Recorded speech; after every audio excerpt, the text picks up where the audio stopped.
அன்று ஜூன் 17 கண்டி தெல்தனிய ஆதார மருத்துவமனைக்கு அருகில் கைவிடப்பட்டு கிடந்த அந்த கார். உள்ளே அமர்ந்த நிலையிலேயே சடலமாக கிடந்தார் 34 வயது இளம் பிசியோதெரபிஸ்ட் சம்யா தர்ஷினி. நான் பார்த்தபோது அவள் உயிரை மாய்த்து கொண்டிருந்தாள். பயத்தில் சடலத்தை காரில் கொண்டு வந்து விட்டேன் என்று கதறினான் அவளது காதல். ஆனால் பிரேத பரிசோதனை அறிக்கை வந்தபோது உண்மை உலகிற்கு தெரிய வந்தது.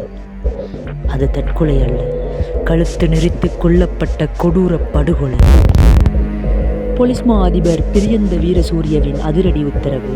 சிஐடியின் தொழில்நுட்ப உதவியுடன் குற்றவாளியின் மொபைல் சிக்னலை பின்தொடர்ந்தது போலீஸ் படை. அவன் யாழ்ப்பாணம் நோக்கி பயணிப்பது கண்டுபிடிக்கப்பட்டது. சாவுகச்சேரி கைதடி பகுதியில் வைத்து அந்த பேருந்து மறிக்கப்பட்டது. உள்ளே சோதனையிட்ட போலீசாருக்கே ஒரு சில நொடிகள் தலை சுற்றியது. அங்கே ஒரு நபர் போலி தலைமுடி, முகக்கவசம், தொப்பி அணிந்து அமர்ந்திருக்க, அருகில் அவனது மனைவி முஸ்லீம் பெண் போல முழுமையாக மாறுவேடம் அணிந்து அமர்ந்திருந்தாள். தன்னை ஒரு தமிழர் என காட்டிக்கொள்வதற்காக யாழ்ப்பாணத்தில் சில தமிழ் வார்த்தைகளை கூட கற்றுக்கொண்டிருந்தான் அந்த கொடூரன். பிள்ளைகளை பார்த்துவிட்டு சரணடையவே வவுனியா செல்லவிருந்தோம் என்று அவர்கள் நாடகமாடினாலும் கடல் வழியாக இந்தியாவுக்கு தப்பியோடவே இந்த சைக்கோ தம்பதி திட்டமிட்டிருப்பதாக காவல்துறை சந்தேகிக்கிறது. அது மட்டுமா, சம்பவம் நடந்தபோது நான் திகன வீட்டில் இருந்தேன் என்று சாதித்த அவனது மனைவியின் முகமூடியும் கிழிந்தது.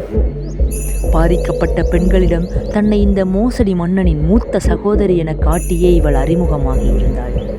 கடந்த 21ஆம் திகதி நாரம்மல பகுதியில் உள்ள வீட்டில் தங்களின் 3 பிள்ளைகளில் 2 அனாதரவாக விட்டுத்தான் இந்த தம்பதி தப்பியோடியுள்ளனர்.